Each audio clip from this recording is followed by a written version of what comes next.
using examples from the before common era and common era. Before common era BCE, okay, sorry, before the common era BCE and common era CE. Now let's try to understand this, okay? Now before common era BCE, okay, very important. Try to understand this date system. Okay, if I say 5th century BCE, this refers to the period of 400 BCE to 301 BCE. Remember, in the classroom, I told you that when we are going to study about the dates like BCE, they will proceed in future in minus. For example, last year it was 2022. This year is 2023.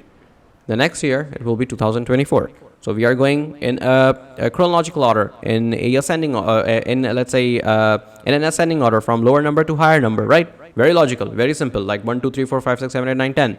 Okay, but back in the time, they had the same thing in minus. For example, if today is 2023, next year is going to be 2022, and then after that it's going to be 2021. So the dates are like invert; they are like upside down. But it doesn't change, like it's not a time machine kind of a science fictional thing. It's very normal, but this is the system that they were following, okay? This is the main point that you need to understand in terms of understanding the BCE and CE, all right? So now let's read it out together. 5th century BCE, this refers to the period of 400 BCE to 301 BCE, okay? For example, 5th century BCE encompasses the time when ancient Greece was flourishing. It's an example that it's using right now to just make you understand the dates, okay? Including the golden age of Athens and the Persian Wars. 1st century BCE, this refers to the period of 100 BCE to 1 BCE. Notable events during this time including the end of Roman Republic and the rise of Roman Empire.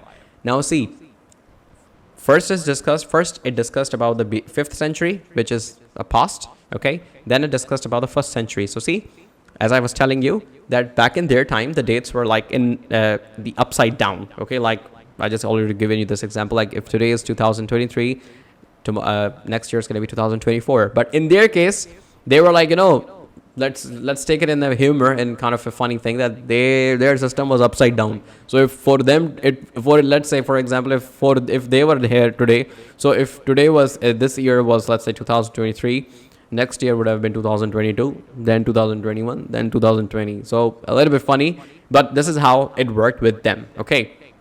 Acha. Now let's come to the common era. What about common era? Let's try to understand this. So the 1st century CE, this refers to the period of 1 CE to 100 CE. Now from 1st century 1 CE, this is our time, the normal time from 1, 2, 3, 4, 5, 6, 7, 8, 9, 10. Exactly right now, the normal calculation of years. For example, if this is 2023, oh my God, sorry guys.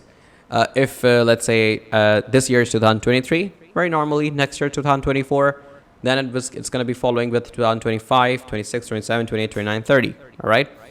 So very simple. Now let's try to understand the history behind it. Okay, the common era. So 1st century CE, this refers to the period of 1 CE to 100 CE. It encompasses the time around the birth of Jesus Christ, Hazrat Isa alayhi salam in Islam we call them, the Prophet of Allah, the early spread of Christianity, the early times of Christianity. 18th century CE, this refers to the period of 1701 to 1800 century CE. It includes significant